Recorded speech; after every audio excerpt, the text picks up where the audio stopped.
乡亲啊，继续来看这个海巡机关执法，要面对的是海贼、杀人，也阁有走私枪炮毒品的嫌犯。为着要来提升到执法人员的战力，这个海华巡防机关这个器械使用的条例修正案，立法院三读通过了。当来海巡人员拄到性命有威胁等等的状况，会当大胆来用枪。啊，若是状况危急，嘛会当开炮哦。讲现场上大指挥官有权利来认定用炮的时机。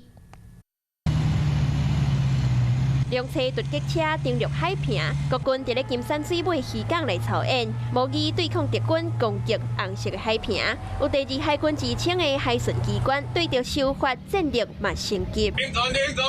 海上的执法第一线面对海贼、走私等等高风险的状况，如今立法院三读通过，海巡机关的人员原本限制干那用的用刀或者是枪，即摆修法改做炮以外器械拢会使用，当着生命危险等等的情形，就会当直接用枪。嘛明确指出，执行任务若是受到武力的威胁，海巡的署长会用的决定开炮。若是状况伤过赶紧，现场相关的指挥官都有判断的权力。轻兵器，那就是接近步枪、机枪。那所谓的火炮，就是海巡的40快炮，或者是岸巡所配备155的榴弹炮，它配备这些重火器，就是在面对未来挑战时候，可以在任务上有更多的弹性。海委会表示，主要是认为东沙甲南沙情势紧张，含台湾佮离真远，若是受到攻击，必须要有及时自卫甲反击的必要。严格战力提升，就惊伫咧两岸情势真紧张的情形下，出现着意外。要让执法的弟兄姐妹更有能量，